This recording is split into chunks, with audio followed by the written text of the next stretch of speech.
This episode of The Casual Criminalist brought to you by Surfshark VPN. Yes, and this is another episode of The Casual Criminalist podcast. I am your host, Simon. What happens here is Callum has put me together a script today. The Great Canadian Maple Syrup Heist, which I have to say, given the last couple of videos that I've recorded, which involved all sorts of brutal, horrible murder and serial killing, I have to say it's kind of nice to return to what I assume is a relatively non-violent heist video. I mean, I know everyone listening is like, oh, Simon, I just wanted another murder video. Why is there not more murder videos? Well, there will be soon, I'm sure. But for now, we're taking a little breather. We're doing a heist. It's going to be nice. Oh, I should also mention Jen. Come on. And our wonderful producer. Thank you. She does the music. And if you watch this as a video show, of course, this show is available as a podcast and a video. She does the graphics and all of that stuff and the music. Did I say that? Look, okay, let's just get into the show, shall we? After I've said, please leave a review. Please leave a like. Make sure you're subscribed. Let's go.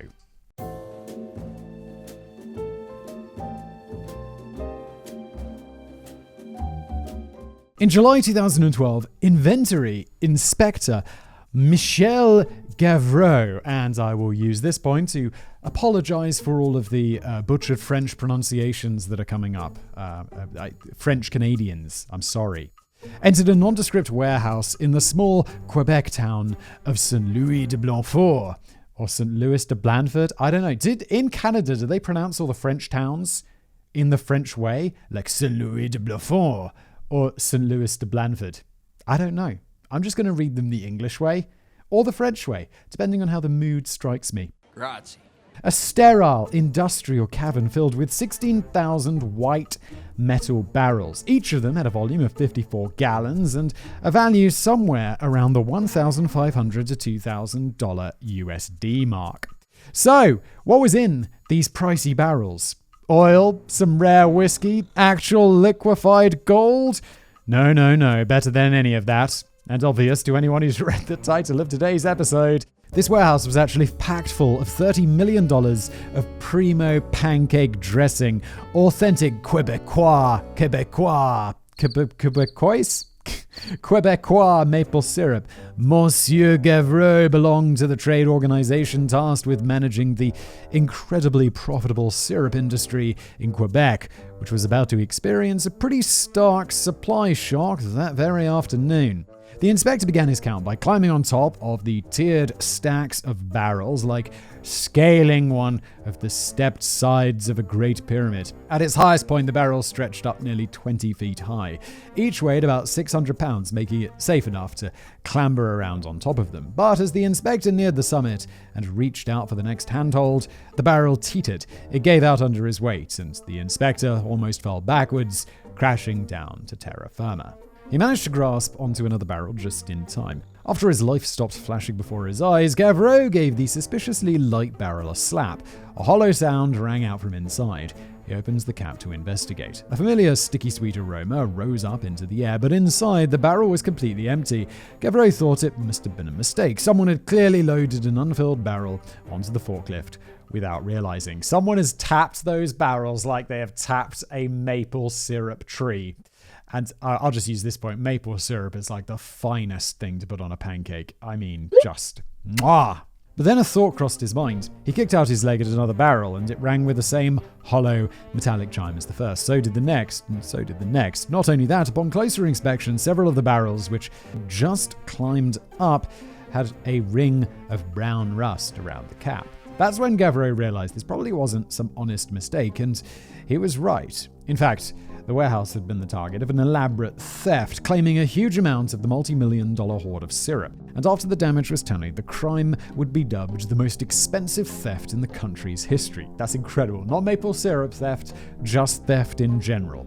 And of course, the most thoroughly, painfully, blatantly Canadian crime ever committed. Yet maple syrup, I mean, I understand, is super expensive. Like, I buy my maple syrup at Lidl. They sometimes have a special deal on maple syrup in Lidl.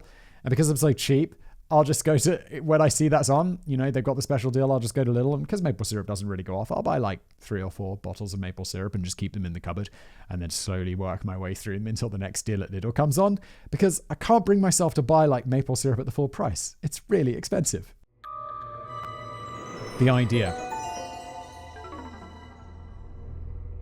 In 2011, a bumper harvest meant that Quebec was awash in sticky, sweet, liquid gold. A huge surplus of maple syrup that year meant that the region had more in its hands than it could hope to sell, and the existing warehouses were already filled to the brim. Since the 90s, I feel like that's not a problem in Canada. I mean, I know it's like a stereotype, but they love maple syrup, right? They have a maple tree. Wait, it is a maple tree leaf on the flag, right? I'm pretty sure, but now I'm doubting myself. Canadians are going to be like, what are you talking about? Of course it is.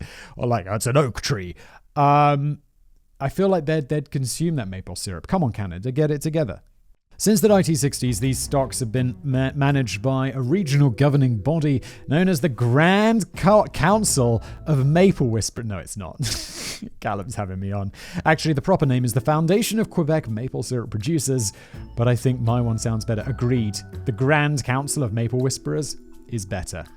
It was their name on the lease when they rented out the new warehouse in the town of Louis de Blandford, about 13 minutes away from the main storehouse in Laurierville, to store the overflow that year. This little town of 1,000 happened to be the home of a man named Avik Caron, who sensed an opportunity when the sugar trucks came to town. And it also just happened that his wife owned a part share in that warehouse in which the Federation had just moved those 16,000 barrels into.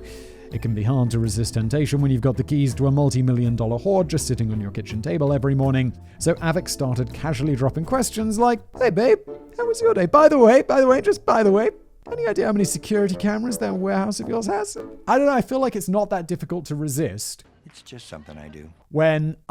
Yeah, if you're like some petty thief and there's millions of dollars of maple syrup, but when you own the bloody warehouse that it's stored into, aren't you already like, pretty well off? I don't think I need to steal maple syrup.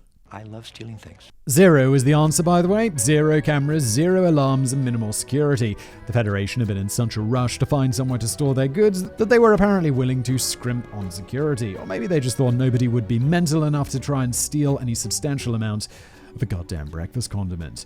People stole cash. People stole drugs. People stole gold. What kind of criminal mastermind steals food? I'm also super curious how they're going to shift this much maple syrup. Like, you got $30 million of maple syrup. Finding, and I know what it's called from movies, finding a fence who's going to be able to, like, sell on that maple syrup. That sounds difficult, although I'm sure they've got a plan. The baddies. It does seem like an extremely strange target for theft.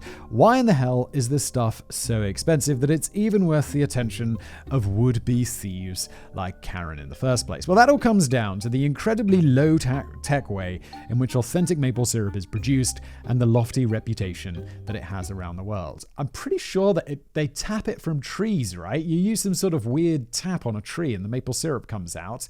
Also, fake maple syrup is the biggest disappointment.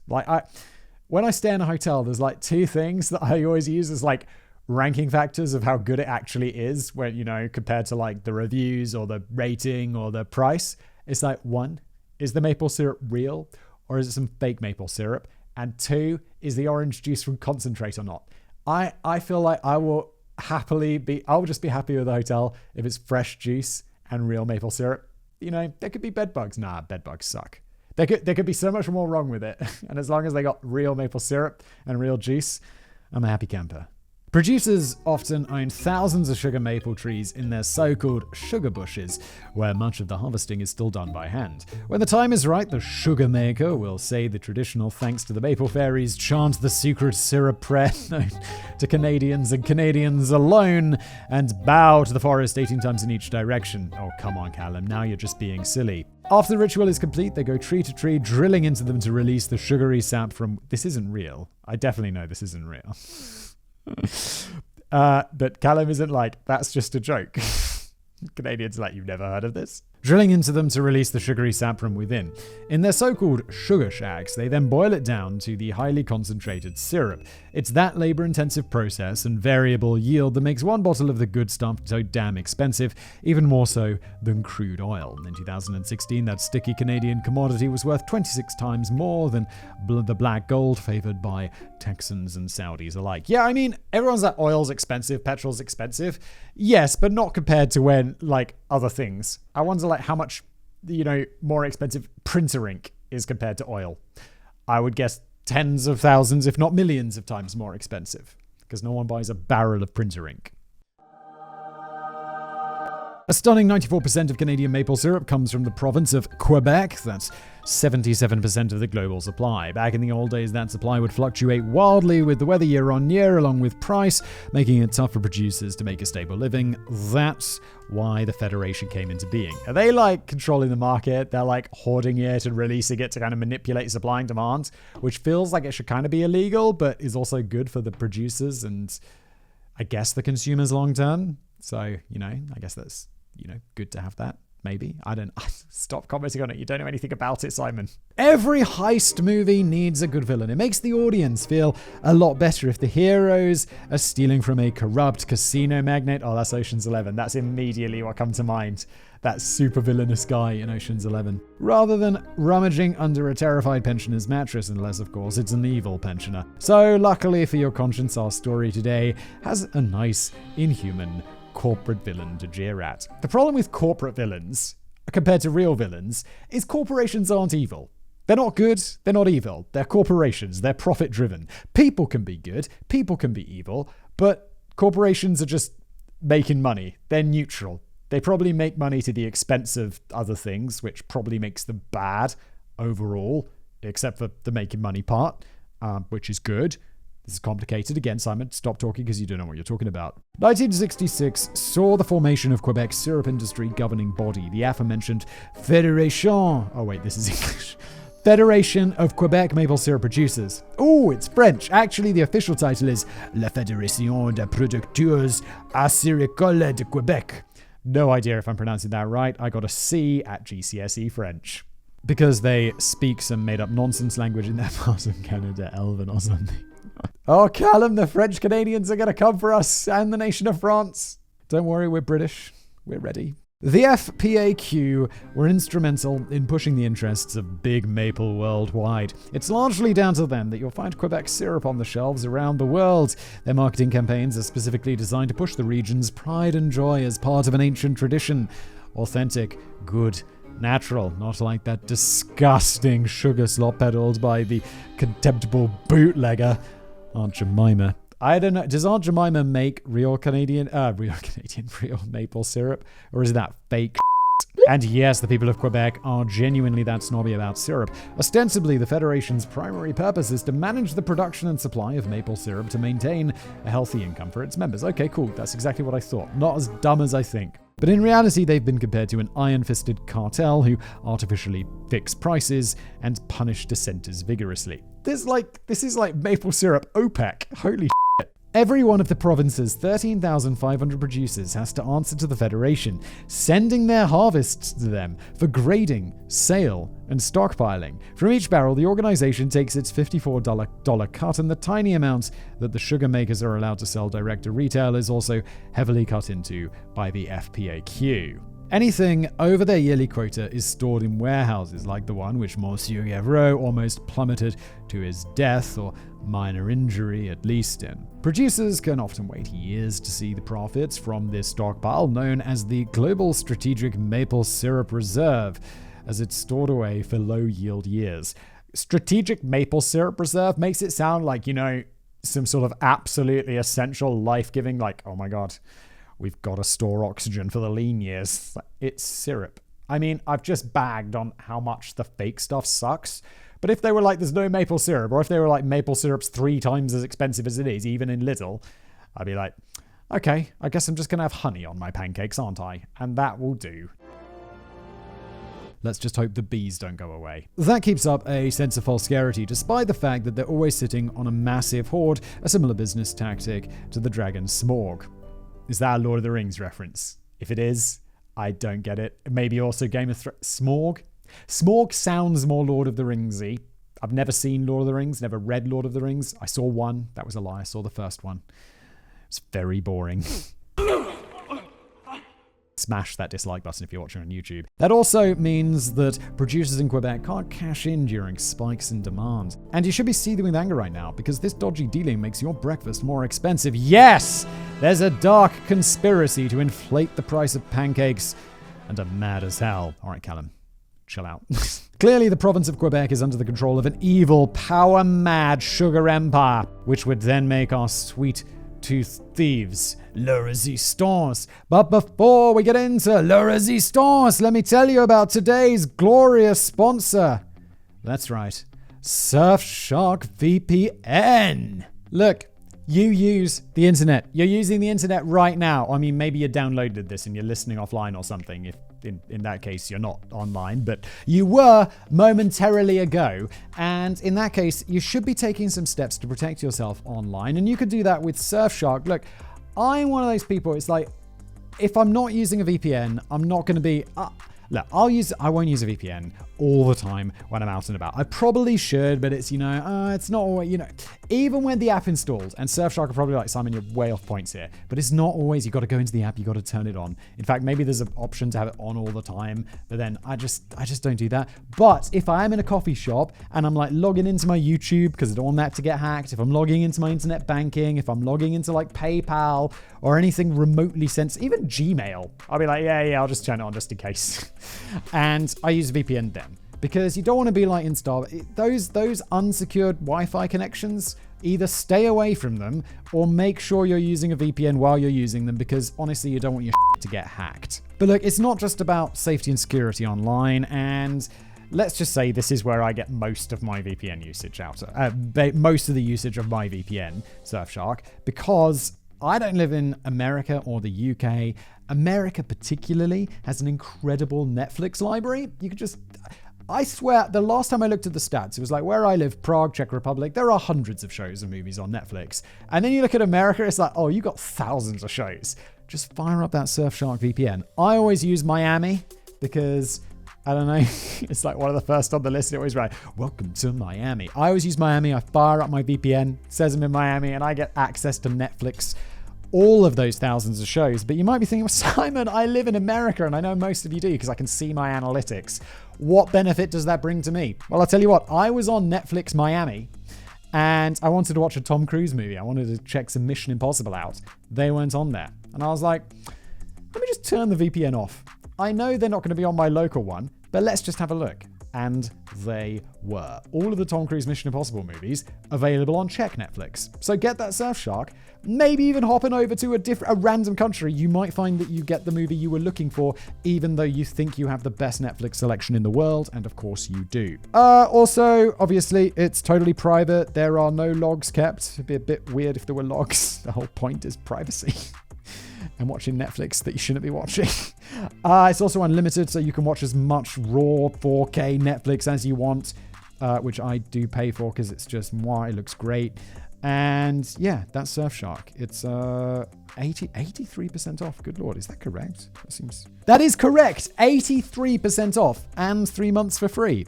Could just say 17% on, couldn't you, Surfshark? You just need to go to surfshark.deals/criminalist. That's a great link.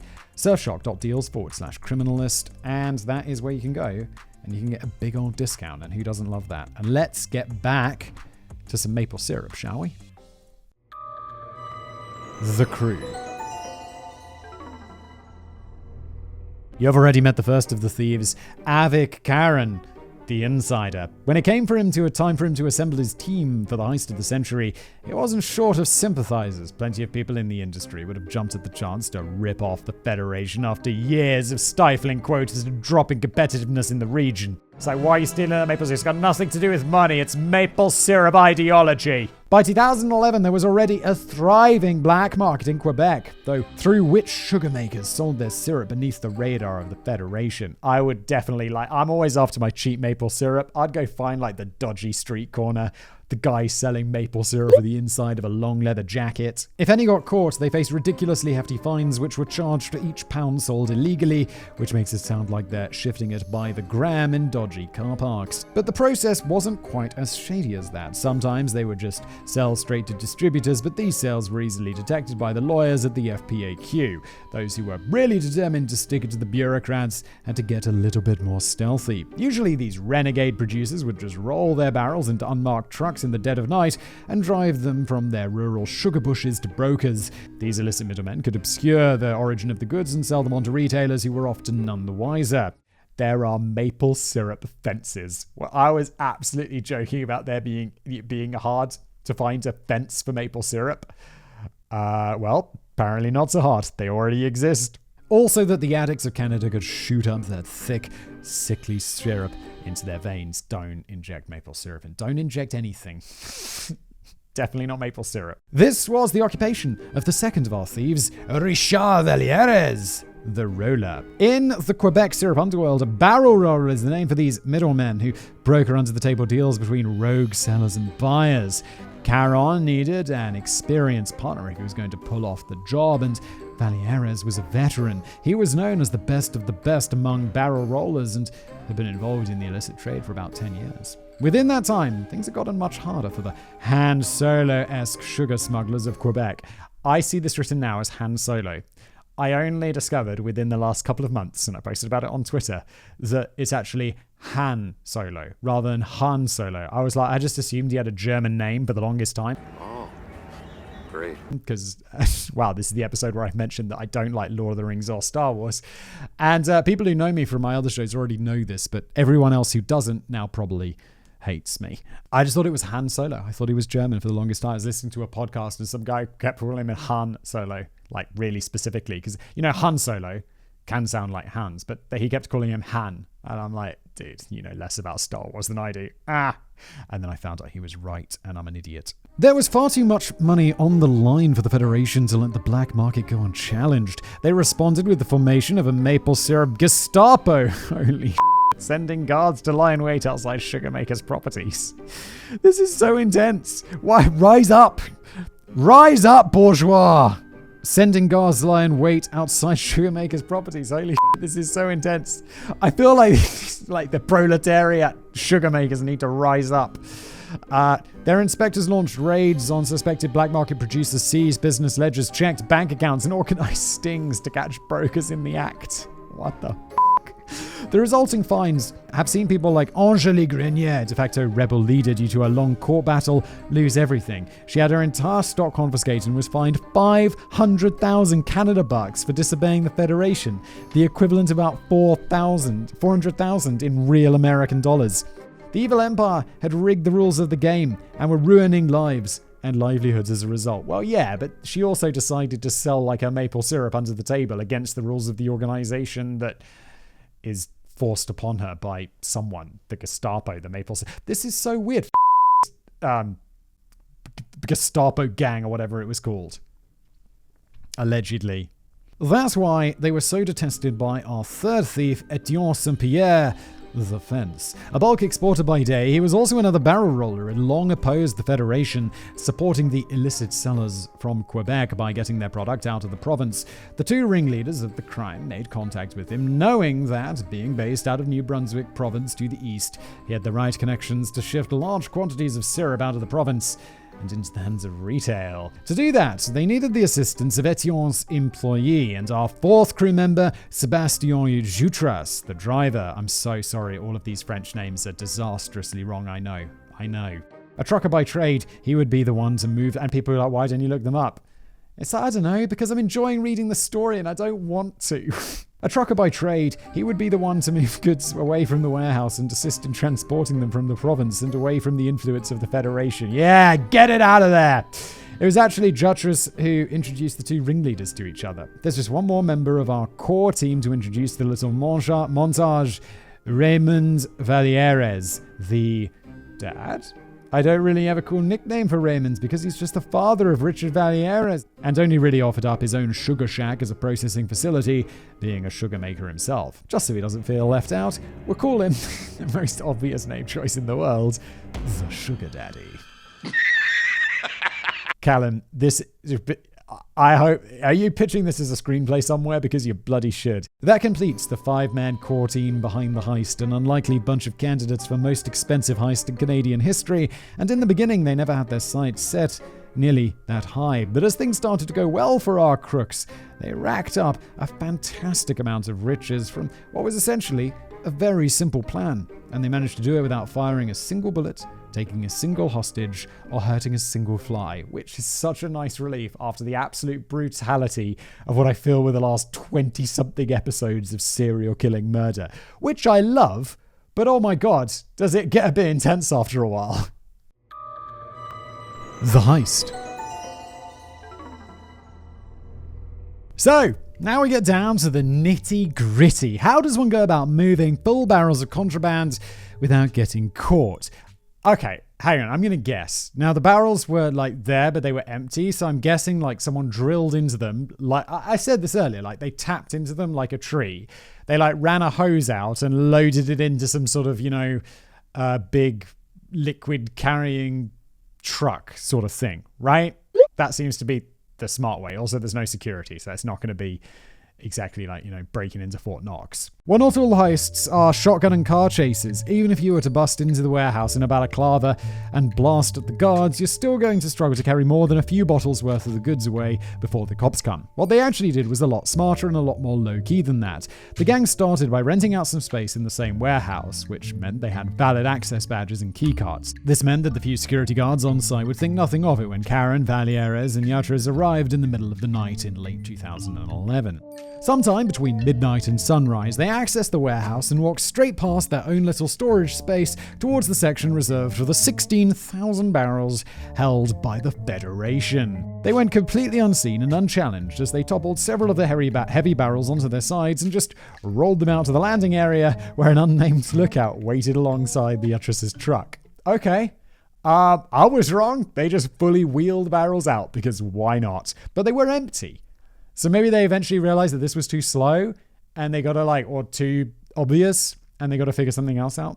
If there had been any security cameras fixed at the warehouse, they would have shown something quite peculiar happening that evening. It appeared as if the thieves might have suffered a pang of regret because a short while after taking off with the goods, they brought them straight back again. They even rolled them right back to the spot where they got them from. No. They drained that maple syrup out and then they rolled the barrels back in. This is the worst guarded warehouse ever. I just assumed this wouldn't be possible, even with the minimal guards. But what wasn't clear to the naked eye was that these barrels had now lost about 99.999% of their value. Cut to a short while before at Raymond Vallières' remote Sugar Shack HQ, a short way away from the warehouse. Callum is writing a screenplay. When the barrels rolled up, the younger Vallières led the others in siphoning the contents out of the FPAQ's white barrels and into their own, markedly less sterile ones. Oh, lovely. Whenever new barrels were originally put into storage, the Federation were always diligent in checking and grading the syrup. However, the men knew that the subsequent inventory checks only focused on the weight of the barrels, not the contents. Anyone who ever drank their parents' vodka, then topped it back up from the kitchen sink, will know how to exploit that little loophole. Once the liquid gold was drained, they refilled the barrels with water from a pond on the property. That's all that was in them as Caron shuffled them into place back at the warehouse. Muddy pond water, which isn't half as nice on top of French toast, trust me. They got everything back to normal, still with plenty of time to spare before morning. Even if any of Federation employees arrived that morning, the place would still look exactly the same, and the barrels would appear completely undisturbed. Genius. I have to say, this Federation does seem very blasé about just $30 million worth of maple syrup just sitting in this place and just not having even a rent-a-cop, just sitting there with the barrels. 3 guys on 8-hour shifts. No, didn't want that. The next step was actually to shift the cargo out of Quebec without drawing any attention from law enforcement. To do that, Étienne St-Pierre simply rebranded the barrels to make it appear as if the syrup had come from New Brunswick province, which had far less strict regulations surrounding syrup production. They kept the quantities low in order to avoid attention. Bear in mind, each of the barrels was many times more valuable than the same quantity of crude oil. That little bit of syrup laundering meant that they could shift the cargo to clean distributors in other provinces who had no idea it was stolen.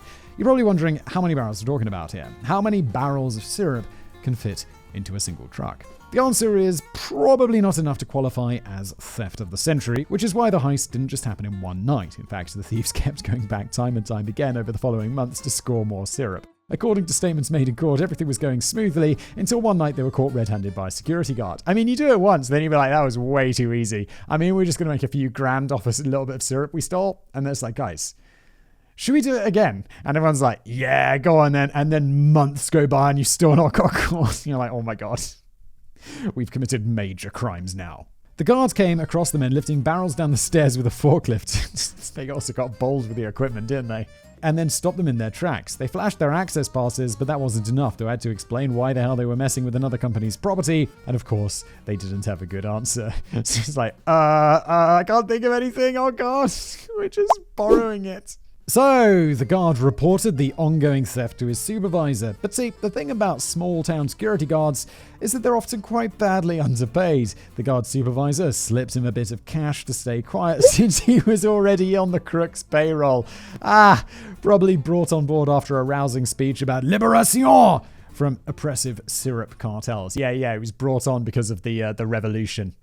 It definitely had nothing to do with the bribe. He was just one of many new players who had allegedly become wrapped up in the plot, helping to steal, process, and transport the syrup. Things continued on without a hitch for the better part of an entire year. Epic! That's a hell of a lot of syrup and a hell of a lot of cash. Unable to put it in the bank or blur it on speedboats, the men had piles of cash hidden around their homes in shoeboxes. It's like the Breaking Bad problem. He's just got that garage full of cash. It's like, what can we do with it? Nothing. Literally, we have a small, the car wash to launder this. We can't launder billions of dollars, Walt.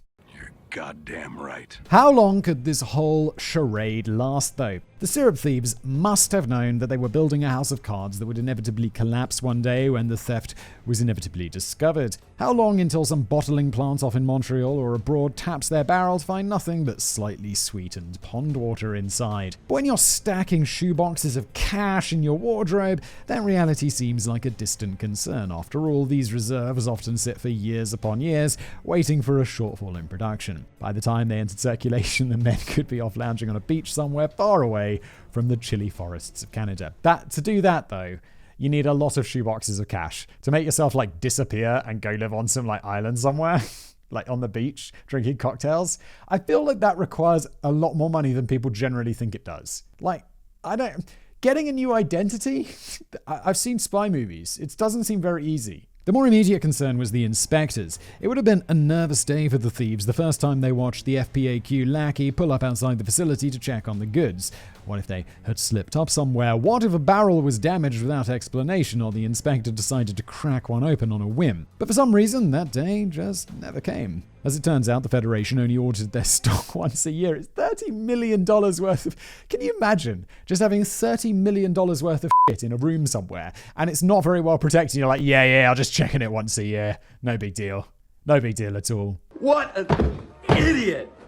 Oh, what a loser! So the thieves essentially had free run of the place until then. All that extra work in returning and repositioning the barrels, and it wasn't even that urgent after all. Suddenly, it started to feel like an unnecessary precaution. By that point, they knew they could actually afford to keep the barrels away for far longer without anyone noticing, so when the pond at the original HQ froze over, they moved production to an industrial unit in Montreal. You're upping your crime game. Eventually, they decided they could drain a lot more barrels a lot faster if they just siphoned the syrup out of them at the warehouse itself. There we go. Now, as you all know, the two golden rules of heists, whether long or short, are don't get sloppy and don't get greedy. And certainly do not get both. Sometimes I do wonder if we're just providing the criminal guide on Casual Criminalists. One day the FBI is going to be like, hey, Whistler, stop telling criminals what to do, all right?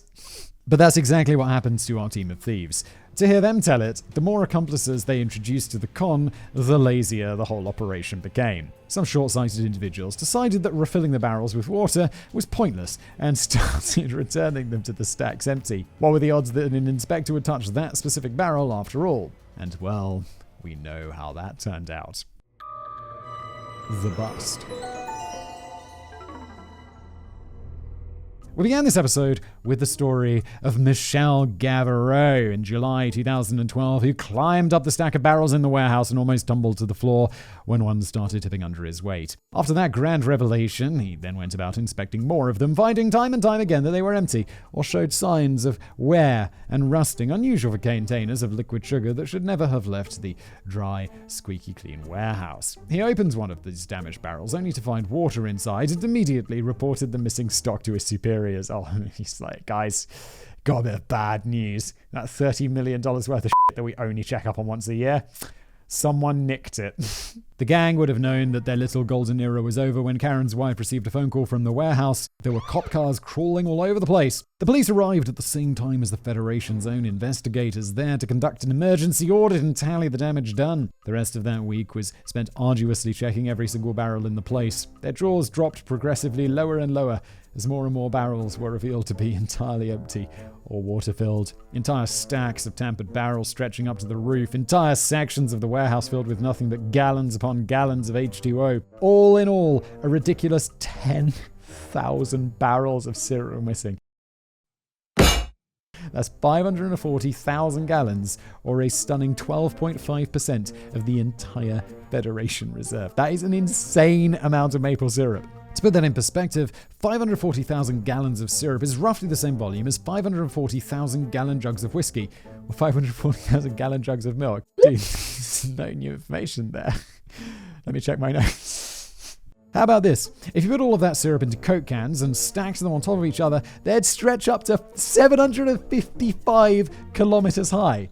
Is that more useless information? No, it's not. Callum says absolutely no. That's insane. That's well into space, right? That's a lot of maple syrup. So let's move on to the good stuff. The value of all that liquid gold. At the time, it would have sold for around 18 million Canada bucks, which exchanged for almost the same USD back in 2012. No matter how ridiculous the theft of a foodstuff may sound on paper, $18 million is no joke. Little wonder that the press gave the crime its own catchy nickname, the Great Canadian Maple Syrup Heist, or Vol de Syrup de Reblo. If you want to get all fancy, which I didn't, because I just rolled into sarcastic French voice there. And when that much money and media attention is involved, you can bet that the authorities will come out with a real show of force, putting our plucky thieves on the receiving end of one of the biggest investigations the province has ever seen.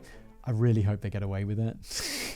Callum painted this Federation as such dicks, and these heroes as such kind of just lovable rogues. And yeah, I mean, I get the feeling they're not going to get away with it, but maybe. Oh, I don't think so. The might of the Federation and law enforcement was about to come down with full force. The resulting investigation was headed up by the Sûreté de Quebec police with the help of the US Customs Department and the good old Canadian Mounties. From the outset, it was clear that this must have been some inside job, so they started looking at the other tenants of the building to see who had had consistent access to the reserves long enough to steal 6.2 million Coke cans worth. The cops started a dragnet campaign of questioning, bringing in almost 300 people for interviews. This included everyone associated with the warehouse, tenants, employees, owners, as well as figures in the syrup black market. I just still love that this is a thing. And within the network of people who the thieves had implicated in their dealings over the past year, there were more than a few weak links. Yes, because as we've discussed on Casual Criminalist many times, if you're going to do crimes, don't involve other people unless you absolutely have to. And if you absolutely have to, keep it very small and keep it to people you trust. Okay. I think I hear the FBI knocking.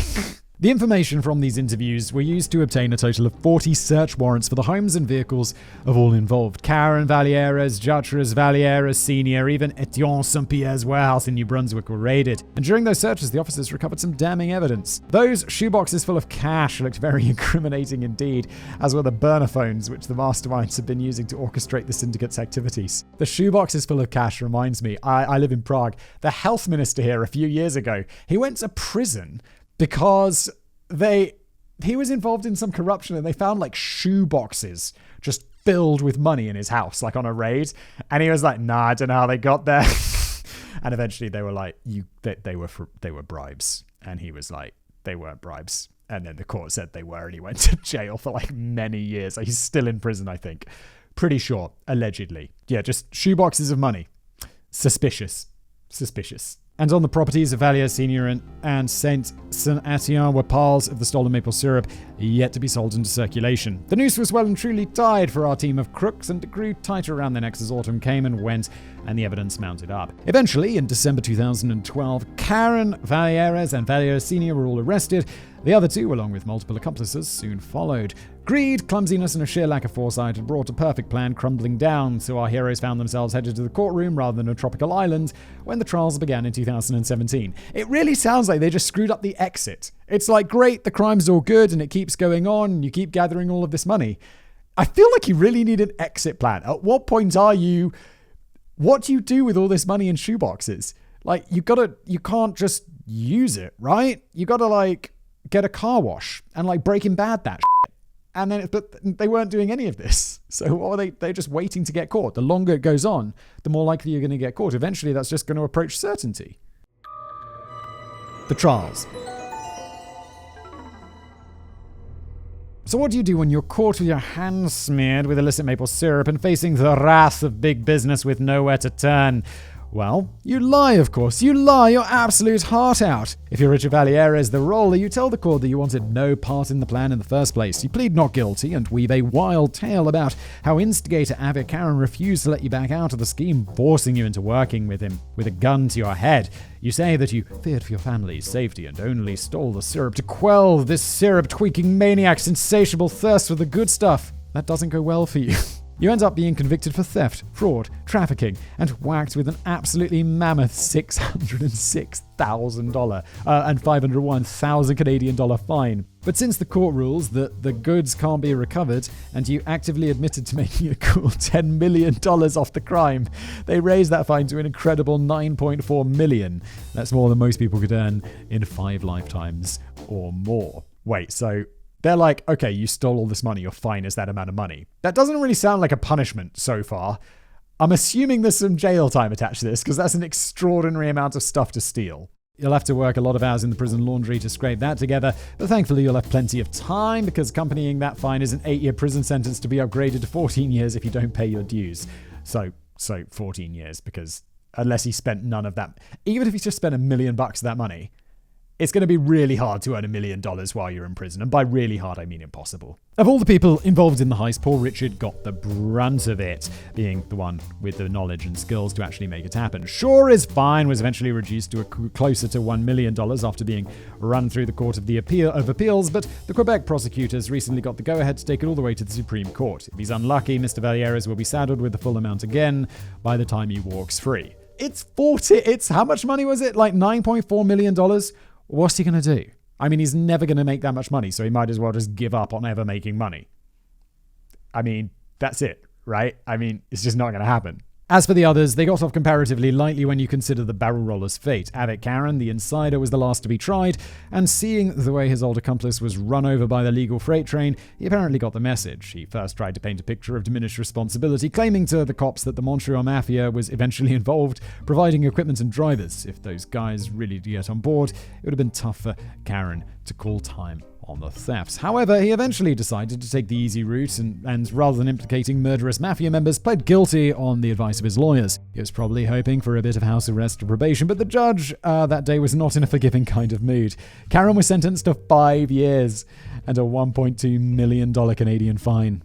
That's pretty heavy. You'd be like, house arrest. 5 years! Oh no! Come on! 5 years in my house? No, prison. As soon as he heard that, he snapped in anger, demanding to change his plea. Mate, that's not how it works.